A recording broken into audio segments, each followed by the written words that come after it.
Real JP Multimedia, proud sponsor of the Nerdball Podcast. Here to help you with all things audio, video, graphics, photo, web design. From weddings to real estate, commercial business to private use, we offer a big variety of services for almost any budget. And if we can't do it, we will find someone who can. Find us at realjp.com. That's REELJP.com. Real JP Multimedia.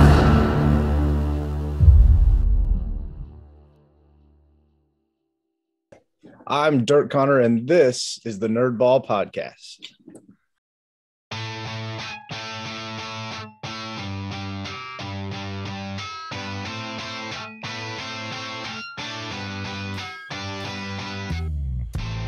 This is the Nerdball Podcast with Lorenzo Melcher. Perfect. My favorite thing that people do, and people all do it differently, and I like that. A lot of people were like, try to like, this is my radio voice, and like, or add inflection, and that was awesome. That was perfect. I'm always nervous about asking people to do it because it seems like a hey, we're just starting, and I'm making you do this thing. Yeah. No, it's a good icebreaker. It's a good way to start. Sure. Well, first of all, thanks for coming on the podcast. We've known each other for a year now, I guess, or a little over a year, because when we started in the winter. First of all, my first question to everybody is, what is something that you're nerding out about? And for you, and we'll get more into it, something you're really nerding out about, something you're into, TV, movies, a book, an activity. It can't be your job though. Oh boy. Which might be very hard for you. That's going to be super hard for me, because anybody that knows me knows I have a very, very small handful of things that are pretty important to me. And outside of that, I'm a pretty boring guy, man. Oh, you're putting me on the spot. I really like, Lorenzo, getting away and being outdoors and doing anything outdoors. Do a lot of riding, like ATVs and shooting guns and just any outdoor recreation type sport. It's not really a release as much as I enjoy getting away from phones and computers and just kind of getting out. Is that something you grew up doing? Yeah, I think so. I'm from pretty rural southwestern Indiana, and it's just, part of lifestyle down there. So yeah. So my sister lives in Louisville, and every time I wear Perrysburg stuff down there, that's just the P. Everyone just assumes Purdue all the time. Yeah, no doubt. So, my whole family's from Indiana, and in Indiana, you're pretty much either an IU fan or a Purdue fan. And, I have family members that refuse to wear anything with the P logo on it. It's funny. It's a good story. I always try to make sure it says Jackets somewhere on my apparel. Yeah, there's some good stuff you can get online though with Purdue gear that fits in well with what we have. So. Yeah. I've bought several things from that. So being in Perrysburg now, are you still able to do some of that outdoor stuff? Because it's not. I mean, Perrysburg proper, there isn't that space. But. Right. No, definitely, and it's not like I've ever lived on a big lot or anything. Sure. It's always been little neighborhood living and things of that in nature. But I've got my in-laws own some property down south of Findlay, and that's kind of where we go to get away. And then I still try to make a trek back to southwestern Indiana. My best friend's family owns a ton of property down there, like 1,200 acres or something. Oh, wow. And so, I get those once in a while, but life's a lot less about what I want to do and a lot more about what 4 people in my house are doing it. You know how that goes. Oh yeah, 100%. It's well, I always say it's so much easier to spend money on my kids than it is me. Luckily, the coaching gives me a lot of free clothes, so I don't have to worry about spending money. So you've been Perrysburg football coach for 1 season. I think if I were to ask you, like, you truly, what is your nerdy thing? It'd probably be football, I would imagine. Yeah, no doubt. And for people who don't understand, this is a year-round thing. You're always doing something with football. Yeah, no doubt. I mean, it could easily be a full-time job. In fact, it is a full-time job. Yeah. Just this morning, I'm sending out notifications on email and things of that nature. And I have a tendency of waking up on Sundays and drinking my coffee and going back and watching the games that we lost last season.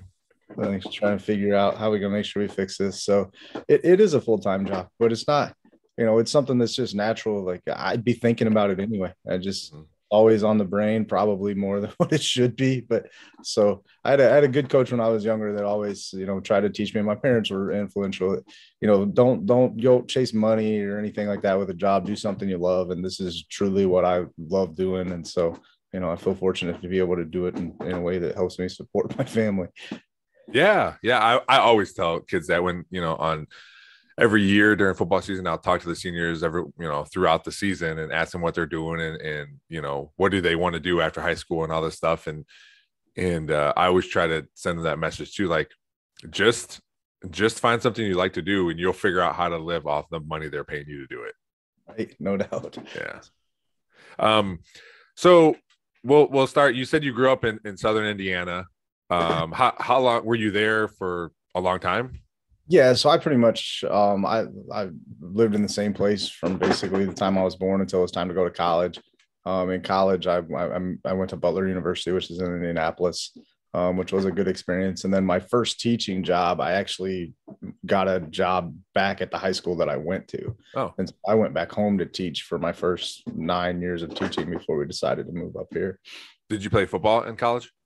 Yeah, but don't take that as I was any type of football star or anything like that. Go back to I love football. Football has given me a lot more than I've ever given back to. What was for you in high school? What was that process like trying to want to play college football? Because it's totally different now. Oh, no doubt. Way different. Yeah. So I'm a Notre Dame fan, always been a Notre Dame fan. And, so the dream was go to Notre Dame. And I was going to try to go there and just be a student, not play football. Okay. And when I got rejected from that, then it was kind of, where do I want to go? And that's when I thought, let's keep playing ball somewhere. And like a lot of kids coming out of high school, a lot of opportunities to go to smaller schools and things of that nature. And I thought Butler was the best fit for me as far as not just the football side of it, but a small campus. And I'm kind of I'm not a real outgoing social guy. So I liked that, but it was also set in Indianapolis, which was a fun place to live during college and things of that nature. But it really was, plan A didn't work out. So sure, let's go do this. And I'm very thankful for the way everything went down and the way that it kind of worked out. But I think kids nowadays I'm the first person from my immediate family that had gone to, 4-year university and graduated and stuff. So I didn't really know what to do or what that process looked like in trying to find a college. And I feel like a lot of kids nowadays they're much more diligent about doing research and taking visits and things of that nature. So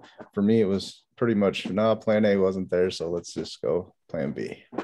I agree with, when I was in high school, my parents had no idea. They didn't go to college. My parents had no idea how recruiting worked. And, and I didn't know. I was just going off what my coaches were saying or, do this or do that. And I'd get letters in the mail. And I was like, I look back on it. I was like, man, I probably should have at least visited these schools. Like I didn't do anything because I didn't know what I was supposed to do, and I try to tell kids now, like, hey, take advantage of all that stuff. All that stuff. A lot of it is, free. You're just going to see a school and they're going to feed you or maybe take you to a basketball game or something, take advantage of all it. It's fun, all that recruiting. I do remember Mike Ward, our defensive coordinator, he recruited me when he was at BG. So I always think I was like, man, that was forever ago and you're still out here doing it. Right. No kidding. He's ageless.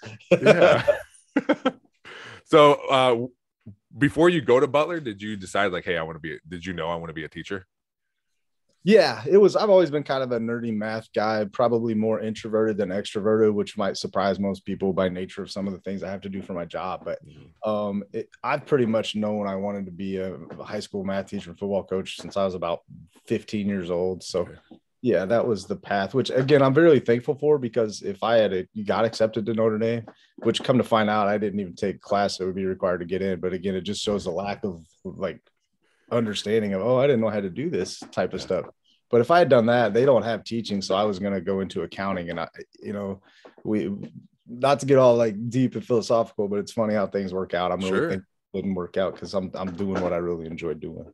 I can't imagine. It's weird to me when big colleges like that don't have certain major, especially education. That's a giant major. Like, it costs too much money to go there to be a teacher. I'd have never been off my student loan. So. Maybe that's why. Were you a good student in high school?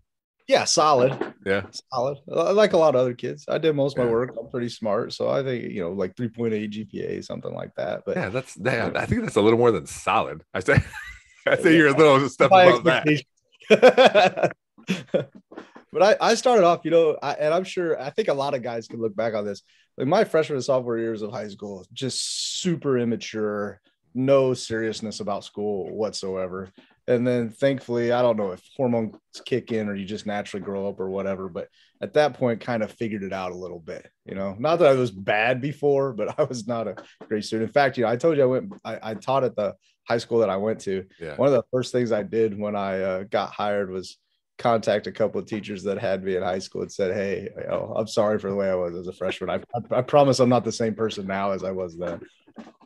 Well, because now you those teachers, if they're still there, like, hey, that kid that's bothering you, that was you also. Yeah, exactly. That's how grandparents are or parents are to their kids who have kids. They're like, yeah, you were just that person. Now figure it out, man. That's a great comparison. You're so right. So you're at Butler. What position did you play? I was defensive end. Okay. Yeah, football. Again, I played 2 full seasons. The day before my junior year, I decided, you know what? I don't want to do this anymore. And I didn't go back to camp that year. So, but I'm really thankful I did it. I got a lot of good networking. I learned, this is no slight to my high school coach, I learned more football in 2 weeks at college practice than I did in 4 years of high school practice. Most of it by the nature of you're at one spot every single day. Yeah. For 2 hours for 2 years. I mean, you can be so much more detailed and fundamental when you get to that level than what you have the ability to be in high school. I always learned that when I was the head freshman football coach, the jump from us teaching as freshman coaches, the kids, and then just that first summer with varsity coaching, even though they're sophomores and they don't get as many reps as all the other ones, it's like, man, that little jump was huge. Yeah. You're right. And then the jump from even our good kids, and I know our kids at Perrysburg have been taught well, and they were taught well before I got there. But even if you talk to those guys, that jump when they make it to college, it's just so much more detailed. Yeah, so much more intricate. There's so much more you can do just by nature of. I mean, that's pretty much your full-time job is to be that spot right there. Yeah. And you went further along than I did. I thought about it. I even put a deposit down at the University of Findlay to go play there. And then after I just can't. Sorry, Mom, I'll give you $100 back. But it's, and I tell kids, like, I was good at football and I liked football. I didn't love to play. I loved to coach. I didn't love to play. And you got to love it. That's because like you said, it's a full-time job. And at that level, you really have to love not just football, any sport. And I try to tell our kids this, like, you have to love the work that goes into it because college sports is 99% work and 1% play. And if you don't love the work that goes along with, I mean, that's why you see not just football players, but everywhere. If you look at statistics, I mean, less than 10% of athletes that go into college as an athlete finish as an athlete. Yeah. So it's yeah. I got to see it too. I had friends that played football in college, and I had real good friends that played baseball at BG, and even baseball. I'm like, oh, it's not harder than football. And man, we could never hang out. They were always doing something, fall ball, and then in the season, forget it. Like, I was like, man, and then summer, you come home, like, all right, well, we'll have the summer. Nope, summer baseball. I'm like, God, yeah. Man, I just want to hang out with you guys. So when you graduate, you said you go back. Do you immediately start coaching at your old high school when you go back? Yeah, that was part of the. I mean, I always knew I wanted to coach. That's what. I love teaching and coaching, so why not do both? And so just teaching math down there. And honestly, I don't even remember what my first position was. Like you, I did JV for several years, which everyone should have to be a JV head coach in order to become a head coach one day. And you laugh and smile. I hope people listening, some of them are laughing and smiling because they've been through it and understand what that's like. But it was a great experience and just kind of worked my way up the food chain there. It's JV football. To me, I like it because I'm like, hey, I get to call this offense, right? I get to call plays. I get to do that, right? But it's so not necessarily like helter skelter, but it's the coach yelling in the stands like, hey guys, we need parents down here. Otherwise this game won't start if we don't have a chain crew, like, we don't have a chain game today. Yeah. Like Or my case, I was like, why do we have 6 water boys? Where did all these kids come from? Like it's just trying to nail everything down. And it the more coaches, and I appreciate the volunteers that come out on Saturdays to help me too, because the more coaches that are out there, the different positions they can see, it not only helps me, but it helps the kids, because now they can go to a position coach. They're like, hey, what's happening? Let's figure this out. And it's more of a varsity feel. Right. And I'm with you, man. Really appreciative of those guys, and happy that we have a pretty much a full staff where we can provide those services for the JV kids. And it's not just you hopping on the bus with them on Saturday morning to play the game. Although, like I said, it is fun. It's fun to see them, especially the juniors that are out there and I talked to them. I was like, guys, I know, like, as a junior, you want to play varsity, but this is what it is. And more times than not, for those 2.5 hours, they can lock in, a flip is switched, and they become leaders. And that's what I like to see too. Like who's out here, taking control of things, Yeah, no doubt. And one of the things that's been different about the jump to Perrysburg is, some of those junior kids, some kids have to wait till they're seniors to play. We have 3 kids going to play college football next year. And, 2 of them never played a significant down until they were a senior. And I just, I hope that with society the way it is nowadays and kids getting everything kind of right in front of them all the time, I hope kids continue to grind and put in the work and wait their turn to have opportunities. It's hard to do because you've been there, like, hey, I'm doing as much as they are. I'm doing everything. I'm here every day. I'm lifting the weights. I'm doing whatever is told, and it's just frustrating. And it's, as a coach, I had to do it a few times. Like you're just not as quick, or you can't tackle as, I understand the work you're putting in, but just know that you're just a little bit lower on the level, and as a kid, you're like, this sucks. Yeah. Sad, Yeah. As a coach, it sucks to tell them that. Yeah, it does. And that's the side coaching people don't get or see, is like some of your favorite kids, the kids you really have the best relationship, aren't necessarily the kids that play for you. And those are hard conversations to have. Yeah. So you were there for 9 years. Are you just an assistant coach the whole time you were there? Yeah. So when I left, I was defensive coordinator. Okay. All right. I don't know. I don't keep track of stuff real well. But was your high school coach still there when you went back? Yeah. Oh, nice. Okay. Is that weird? Not weird, but I always thought it was a little bit weird when I would coach with Coach Kriegel and all the teachers that I knew anyway. Like it's hard for me to call them by their first name. Right. But for coaches, it's you're like, hey, coach, Right. It's easy. Yeah. You don't have to throw that Mr. on there. Yeah. But no, you're right. It wears off over time. But, I was there for 9 years. So the first few years, it was no doubt sort of awkward. And you still have level of respect for those people where, and now you're equals, your colleagues. And sometimes you don't want to disagree or say things because, that's still coach, or that's still Mr. Smith, or whatever. So, yeah, I had those few times with Coach Krieger where I think he was just humbling me, like, Coach, I have these ideas, and we'd have a meeting and be like, all right. And then like nothing would happen, come out of that. But I think it was just like, well, he's trying to spread his wings here. I'll let him come out. Yeah. But it was good. It was a good experience. Yeah, absolutely. So you're there for 9 years. And then where do you make your way after that? Yeah. So that's when for family, my wife's from Findlay originally. And once we started having kids and really expanding the family, and her brother has 2 kids that are pretty much the same age as our kids. And, it was Christmas Day, 2013, I think, no, 2012. And we really didn't have much to do. And I got 2 little babies at home, and it's like, that's not really the way I want to raise the kids. Like, let's make this move, and let's go and let's do it. And so we decided then to move to Ohio. And then so we decided to move up here, and that was, like I said, Christmas. So like early January, and I thought it would take, a while to find jobs and things like that. Well, the next thing it's like January 10th, and my wife has a job in Ohio, and we live in southwestern Indiana, and there's 2 little kids, and it was pure chaos. But it was a great move for us, and I love being in Ohio and love Ohio high school football, and so feel really blessed that it worked out the way it did. And that's when you started at BG. Yeah, that's when. So when I moved up here, I was lucky enough to have a few different places I could work, and I thought BG provided the best opportunity to move up the ladder the quickest. Yeah. Luckily, it worked out that way for us. Yeah. And enjoyed my time there. But that's what kind of triggered the decision to go there.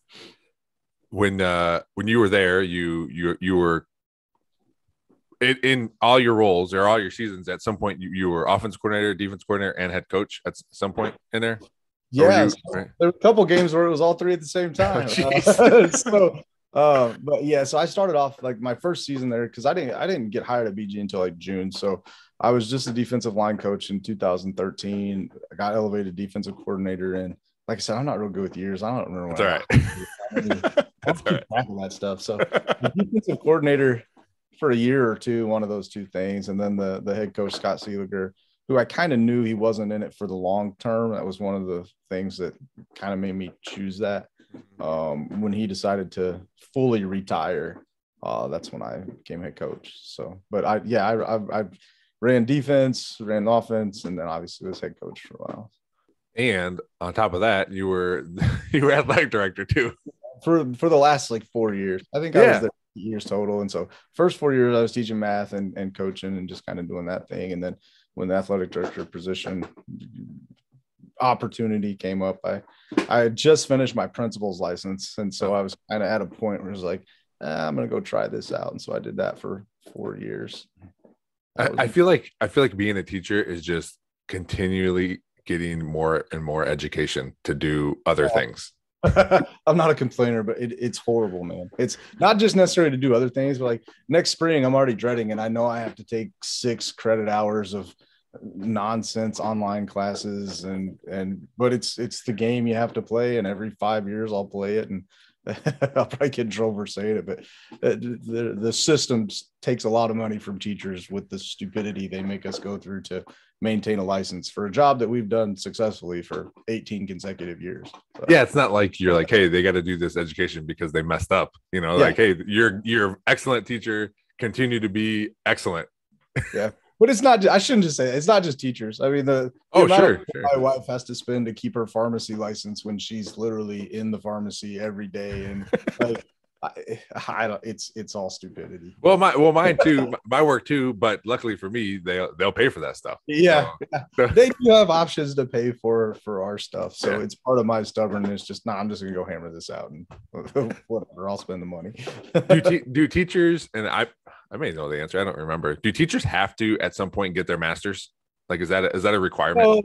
No, it's not a requirement, but as many times as we have to renew and as further hours as you have to take, additionally, the pay raise that usually is associated with it. Now, over the last like 10, 15 years in education, it's not always necessarily as tied to that as what it used to be, but it's almost, it just makes a lot more sense to have your master's than not. I think over like 80% of teachers with 5 years of experience or more have their master's. Okay. And it's for, like I said, you've got to do all the stuff to renew licenses anyway. Mm-hmm. We'll just suck it up and hammer it out and get a pay raise to go with it. So yeah. Well, we've talked a little bit about your time as an AD and a football coach, and how, to me, it seems insane that you would do both. I see it from Chuck's perspective at Perrysburg of how many things there are, and I'm like, okay, so you did that and you had to coach football every day. It just seems it seems crazy. It was crazy. I don't regret it. But I'm definitely doing what I like doing right now. And from the outside, it looks like, that guy's athletic director, football coach. What an awesome job. He sits in the office and just does football stuff. And nothing could be further from the truth. Sure. It's one of those jobs. It's just all consuming. Like there's no hours, and you know Chuck well, and you see what he does. It's you're on call 24/7, 365. And even when I say 365, Thanksgiving and Christmas, they're not off limits and weren't off limits. And so, it was a good experience. I'm glad I did it. I learned a lot of stuff, and I think it's made me better on the administrative end because of it. But, I was looking long term, and I still have like 22 years before I can even consider not working anymore. I can't do this for that long, and I don't want to do this for that long. And so I'm back to really doing what I enjoy doing. I made that move pretty much for pay raise. Sure. And it ended up my salary was better, but my last year when I was like, I can't do this anymore. Like, I don't want to do this anymore. So I got in a bad spot, and I was like figuring out how much am I actually making here. So making like $13 an hour for the time put in. This is stupid.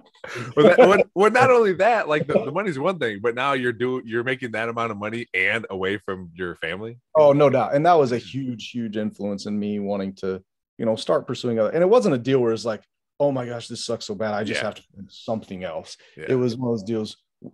If and when the right thing comes available, I'm going to do everything I can to go get it. And, like a lot of things in life, the timing was crazy and good. And, it worked out really well. I'm happy to be here and I love being here. So I do, before we move on to that, I do one more question about being AD. Did you feel pressure to, like, in the back of your mind, you're like, well, if I do this for football, people are going to see it as me doing it for myself or for the football program because I'm in it, as opposed to like trying to help out other sports?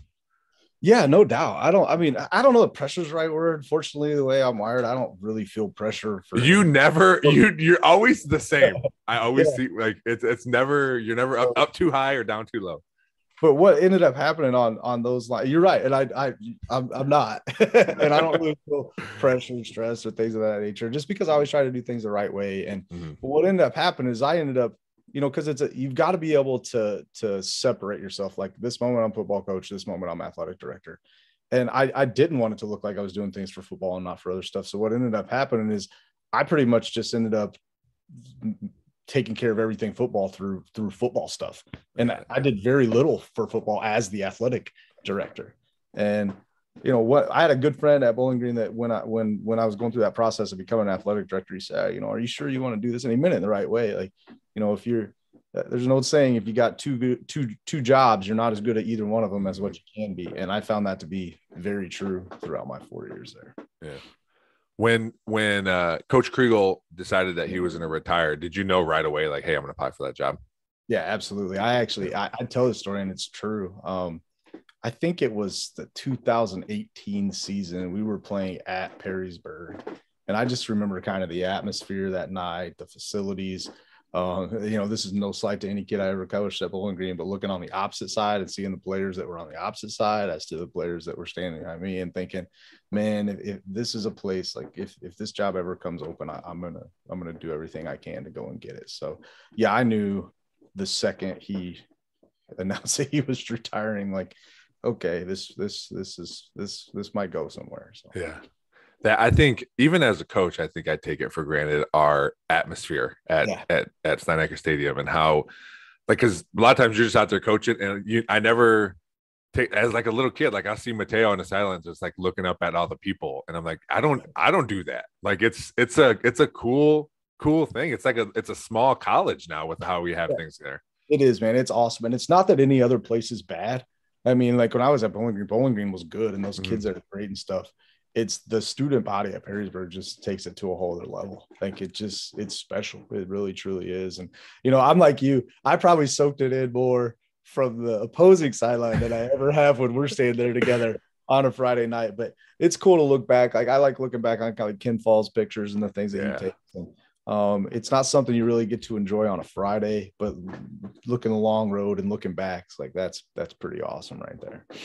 I try to tell the football players too, like when we're walking out of the locker room and all those little kids are there, and I try to tell them, like, hey guys, all these little kids, to them, you guys are like NFL football players. Yeah. Like, take time to, if you're out and about, even not just on Friday nights, take time to high five them and say hi and talk to them if they're asking you questions, because you're a hero right now, because they want to be you eventually, some of these kids, and take advantage of that stuff, because you're a lot of people are going to be done after high school, and you're never going to get that feeling again until you do something else in your career and you find a different path there.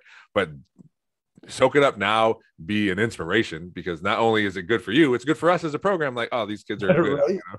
Yeah, no, you're so right. And our kids, I feel like, do a really good job with that. But that's, we've got a special group of kids there, and kids that have really been raised the right way and things of that nature. But I also appreciate that from you, that you take the time to have those conversations with them. You talked about earlier about telling them to do stuff that they love and pursue that. And I love like the coaching staff that we have and the type of men that, and so I'll give you a plug and a shout out. Thank you. I really do though. I mean it. Like, I appreciate the way you do that, but I feel like you've got it's really important. Football is different than a lot of other sports. It's not just the head coach and the players. You're with your little group way more than I'm with your little group. And so it's important to me that we have guys that are doing things the right way and actually, loving on the kids. And I know that you do that and our other guys do that. And so that's the fun part of coaching too, that doesn't go on the win-loss record that people don't really see. That was the one thing I missed when I decided not to be the head freshman football coach anymore, or when Kriegel asked me to come to the varsity, is that, well, this class that just graduated was my last freshman class, and I knew all of them, and I knew, like, we were really close, and I helped some of them decide that they wanted to play football as freshmen and as a freshman class, and then and now it's like, well, here's my group of tight ends that I coach. But that's another part of why I like JV too. I can still know all these people. It might take a few Saturdays to figure out, hey, who's that offensive lineman, but eventually I do, and that's another part of, like, I can be tied to not just my individual group, but more kids. Dead on, man. Dead on. Yeah. It's the best part of being a head coach. Yeah. Oh yeah. That, and I told Andrea, my wife, I was like, this is gonna be the first summer or with the most graduation parties that I have to go to. Yeah, right. Yeah. The schedule gets full and the pocket gets shallow. Really. Yeah. Okay, we had to start the summer or the graduation season. All right, what's our card? What's our money that we're giving to everyone the same? We got to figure that out. Right. That's so true. But it's fun. I love doing all that stuff, and love, I like talking. That's I'd much rather do that and talk to kids. And that's why I like when they come on the podcast, because they're not used to that. They're not used to, wait, you're just going to talk to me for 45 minutes and I have to talk back, like it's to me, it's a good skill for them to learn. No doubt. And it's been fun listening when they come on. I like listening to them. Some more than others, but we'll let the kids fight it out. If I have, during the season, when I have kids on every Monday or whenever I put it out there, I was like, coach, that wasn't a good one. I go, hey, he came on and it was fine, whatever. He goes, yeah, but I've been giving him back for it for a while. That's good though. Accountability, man. I like when they know it wasn't quite good enough.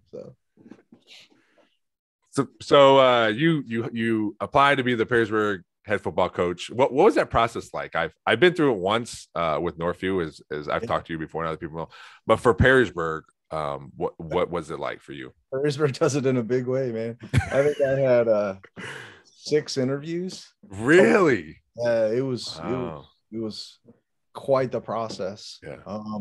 I can't imagine, like, if I hadn't been a head coach before, I can't imagine going through Perrysburg's process. Oh my gosh, but it was fun. It was fun. I know you and I have talked, like, interviewing is fun. It's not, and I had a good job. So it wasn't like I needed to really, no, that sounds bad. Like, I did bend over. I did everything I possibly could to get the job, but I didn't have to lie or try to answer things in a way I thought somebody else wanted it answered or anything like that. It was much more relaxing than maybe when I was interviewing for jobs when I was 26, 27. Yeah. Things of that nature. And so I enjoyed it. I enjoyed every second of it. I enjoyed the whole thing. And, it was long and they do a great job of screening the candidates, especially for this. I'm not just saying this because I'm a football coach, but head football coach out of school is a big job, anywhere. And you want to make sure you get the right guy in there and don't have to kick yourself in the butt. And so I thought that they put a really good process together, and it was extensive. It was a lot. It was by far more than I've ever had to do for any job, but I enjoyed the process and really obviously happy with how it turned out. Sure. Yeah. The panel interviews, to me, if you're not used to panel interviews, then they're a little daunting because you have all these people looking at you, and and also you don't know who to stare at. Because I know when I went through the process for that director of maintenance position at Perrysburg, I think there was like 7 or 8 people in a room. And you're like, okay, in my mind, I'm like, I'm trying to answer this question. And this person asked it. Do I just stare at them, or am I staring around? Like, you start thinking of all these other things. Well, that's where maybe some pressure was off because of it. But this was still during the kind of the peak of COVID. Most places weren't in school at that time. Yeah. And so most of my interviews were Zoom. And okay. The Brady Bunch tiles in front of you. So it was different. But it was fun. It was, like I said, I think 6 total interviews, 3 coaching interviews and 3 teaching, I think, something along those lines. So, man, that's I always feel bad for people when they apply at the Metro Parks and interview, because we have we call it like a story based interview process where we say, tell us about a time X, Y, and Z and how you cope with that and what you did. Yeah. You got to tell a story, and not everyone can do that. And it's a difficult thing to do, especially to come up with something right on top of your head, like, oh yeah, this thing happened to me 5 years ago, exactly what you're looking for. It's tough. Right.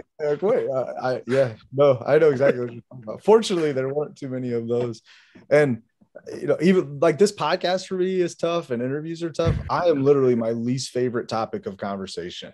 And so, but you have to, like, I'm trying to be good at outgoing for you right now on this, and you're doing a really good job. I know you got to sell yourself and stuff like that, but most of the time I prefer to listen as opposed to be heard. So sure. Those things are difficult, but you got to do what you got to do. So, I always tell people everyone likes to talk about themselves, but they just don't know it. And maybe you break the rule. Yeah, we'll see. Maybe I'm full of myself and nobody even tells me, but no, I really do. It's like, I don't know. I don't, tell us about your accomplishments or your whatever. I don't want to talk about that stuff. Like, here's a piece of, you just start carrying a pamphlet. Here, just read this. Yeah. That wouldn't be pretentious. But no, like you're talking about the Metro Park stuff. You're so right. You get thrown those random. I always remember there's a famous one from Microsoft. Like they ask in their interviews, why are manhole covers round? And it's like, what's that? How does this have anything to do if you get a job? So yeah, like I would imagine it's just like they want to see the process you go through and try to figure the answer out. And then also like for me, it's okay. They're round because they don't fall through the hole. And is that all? Like then you start sweating. Like, what do they want to know more? Like, wow, more than that? Most things have a pretty simple answer. Yeah. I'm not sure you want me to elaborate. But. So after you come to Perrysburg, how do you? And I'm sure you've done it at BG. Is maybe not to the extent here, because Perrysburg you got to start all over with the staff, basically. Like, hey, hi, all these guys. I'm hiring everybody. What is that like for a head coach? And you had your defensive coordinator, Mike Ward, right away. So you knew that, but going in and like balancing, I want to bring my guys in that I want, but also I don't want to, what did it say? Like upturn the apple cart by getting rid of everybody here at Perrysburg. Right. Like what is that balance like, or how does that go? And balance is a great word for it. And it was both the most exciting and also like the most hectic or part that really made me think of the whole process and transition, besides my personal family stuff. Yeah, but it was exciting in the sense that I've been around enough now and I know enough people, and especially through being athletic director, you get to know a ton of people when you're in that world. So I had some guys I was really excited about possibly bringing in and working with, not from the, and this is where it was hard, Lorenzo, like a lot of those guys brought in, it wasn't necessarily like, oh, I think some other guy is doing a bad job, so I'm going to get rid of him. I got to find a replacement. As much as it was, I got some people that I kind of know through my little world that I live in and stuff that I really, really want to work with if I ever get the chance. And it was more of I want to work with these guys and not necessarily I want to get rid of these guys. Correct. At the same time, especially it's so important to have people that are in the school system or that put in time. So the guys that were already connected with the school system, I really wanted to, I was hoping that we'd mesh well and that they'd be able to stay on and things of that nature. And, at the end of the day, I'm really thankful for how it all worked out, and love the staff that we were able to put together and the fun that we have together. But it was hectic, man, and it was hard. And it's a really good question that you ask. And it was, having to make some of those phone calls saying I'm going another direction or things of that nature where it's not fun. And but it's a burden you have to carry for leadership. And so you got to be ready to take that on. And it'll continue to be that way. I mean, sure. Every year there's going to be changes that you don't expect. And I've learned that through coaching and my athletic director time is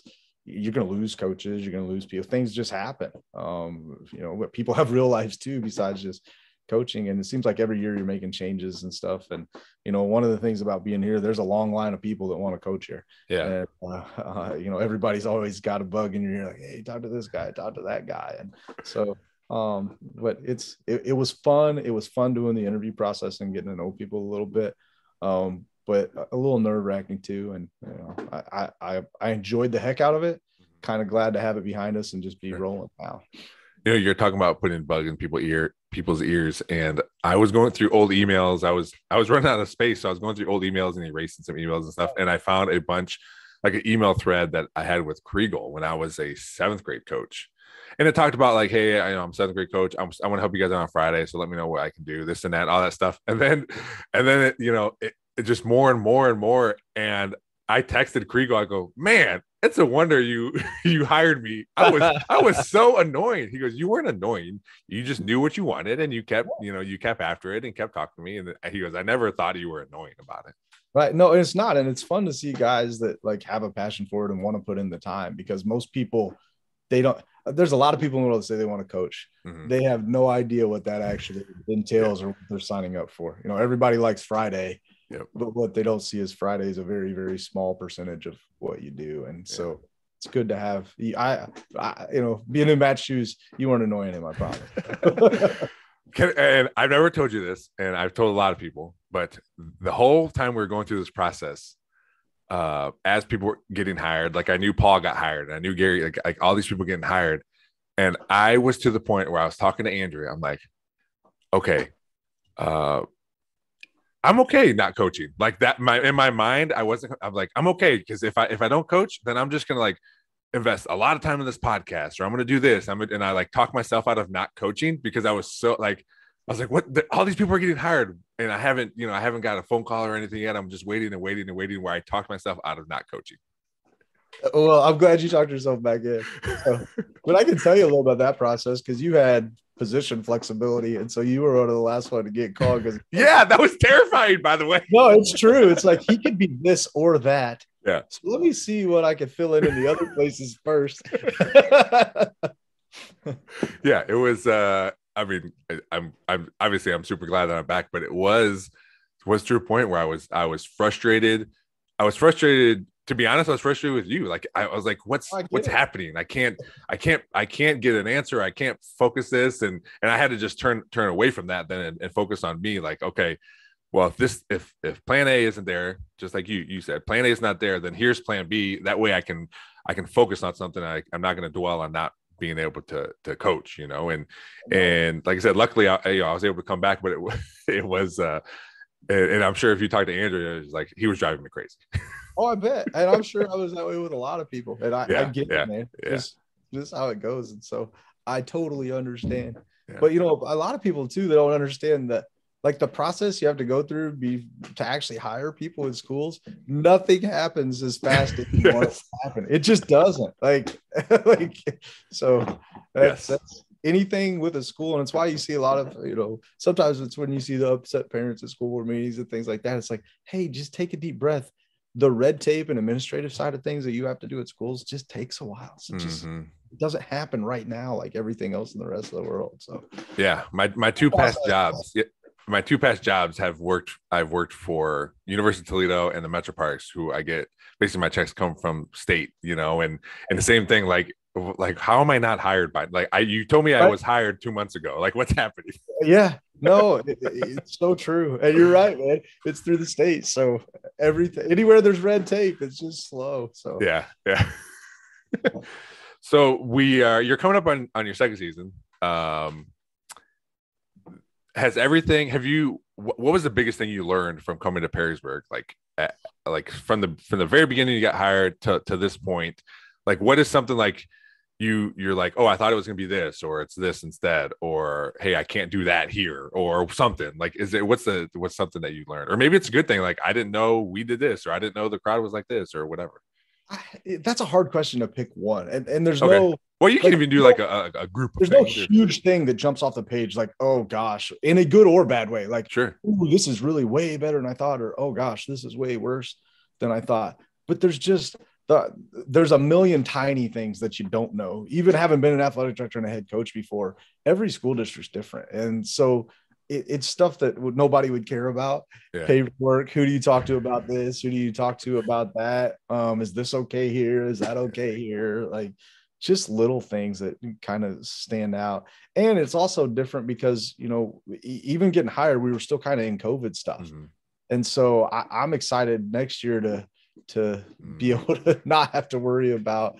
And again, I don't like when people are listening to this, I have no like political view thing on COVID. I'm not talking about that.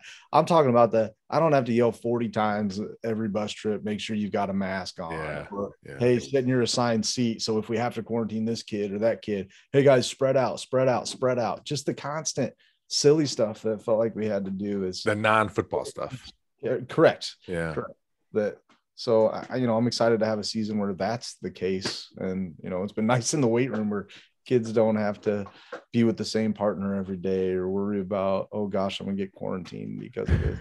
And so I'm happy to have that gone. But no, as far as the little stuff, man, just you learn some things are slightly better than you thought, or some things are slightly worse than you thought. And there's still, I would say slightly worse. I thought there's still just a lot of paperwork and administrative work you got to do behind the scenes. It's like, okay. That was probably the one thing. And it's more because my dual role at Bowling Green with being athletic director and football coach, I didn't have to get approval on stuff because I was my approver. And I got in a bad way. I'm even talking about schedules and things of that. Well, you even said like you did put a focus on like, hey, these are my two roles, and I'm not going to help myself here. Right. So yeah, I am the approver. I would tell you that I feel just much more comfortable at this time than I did at this time last year. Not that I was uncomfortable or things, but just it's so important when you go out on the field, like those kids be your kids, at least in my philosophy and the way that you do things. And it's not that they weren't last year. And I thought like I had a ton of fun last year. I'm so thankful for those seniors and guys, but now I know everybody. I actually I know them, and it's just it's a bigger comfort level for me. And I'm just excited and a little more relaxed and ready to go. So what makes there's less newness, so everything is just like, all right, let's just do football stuff now. And even the football stuff is a lot better. Like we're creating playbooks and formations and names and all that stuff we had to create, and now it's just like, all right, let's just do it now. Yeah. And even like relationship with the staff, like I told you guys at the coaches retreat, and I meant it, like last year we were pretty much strangers just kind of sitting in a room together, and now it's very comfortable and familiar and feels like family. So that's the main thing that's better this year than last. What is before we go, one of the last questions is, what is something you love about your job? And that can be a teacher, or it can be a football coach, or maybe it's the same thing. What is something that you love that you get to do every day or once a year or whatever? Yeah, and it goes hand in hand with teaching and coaching, but I genuinely enjoy the relationships with the kids and watching them grow up. Like, and sometimes there's good moments in there, and sometimes there's bad moments in there. But watching, especially, like you talked about, last year's class was your class that you had the last head coach when you were freshman head coach. That was your last class there, and you got to watch them grow up. It's just, there's kind of a special bond there when you get to see a kid go from being 14 and knowing nothing about the world to 18 and thinking they know everything about the world. But that's my favorite part of the job, is being able to have those relationships, and not just while they're in high school, but it's stuff that people don't see. It's when they're they're getting married and you're going to the wedding, or they're they graduate from college, they're telling you about that job, or you see them have their first kid, and not necessarily because of things that you taught them, but because of the type of person they are, and then because of the work they're willing to put in, and because of sacrifices they're willing to make. Like, all right, this kid's gonna take care of that family, or this kid's gonna be good in that role right there. And so that's the long-term like thing I really enjoy about it. Now that gets spoken about a lot. I also like competing and winning. Like, I love competition. I love the battle, and it's not everything, but at the end of the day, everything we put in and all the time we put in is to win as many games as possible. I'm not shy about saying that I like that part of it too. So, well, you wouldn't. I don't think there's no head coach alive where like, well, I don't care if we win or lose. Right. Yeah, no kidding. Well, Dirk, thanks for coming on. And again, I've only worked for two head coaches, you and Coach Kriegel, and you both. And that's the nervousness of a new coach. You don't know how it's going to be, but you both let coaches coach. And as again, having only experience with two head coaches, like it's such a comfort knowing like, I'm just going to coach my guys how I coach them. I'm going to get to do the drills that I want to do. And then you know, both of you had stepped in a few times like, hey, make sure we work on this today. But again, you're not telling me how to do it. You're just telling me what to work on. So I do appreciate you and how you coach and how you coach all of us and how you put a staff together, and even the retreat. And, you know, I talked to you there a little bit too, and how all those things foster such a good environment where I think that bleeds to the kids, and it starts with you. So thank you for that. Appreciate that, man. Well, I appreciate the job that you do too. So. Yeah. All right. Well, thanks again. You've been a hard guest to track down, Dirk.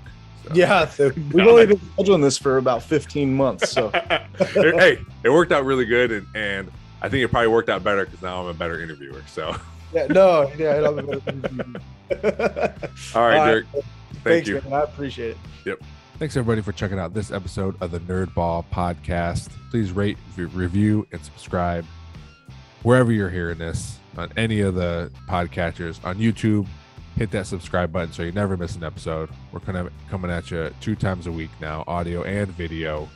Check us out on all the social medias. Just search the Nerd Ball Podcast on Facebook, Twitter, Instagram, TikTok. We're out there. Gmail is the nerdballpodcast@gmail.com. If you want to shoot us an email, we'll be happy to get back to you. Thanks to Real JP Multimedia, Cuttlefish Graphics, Perrysburg Junior High STEM Lab, and Big Daddy Graphics for helping out the podcast. Thanks for listening. We'll see you next time.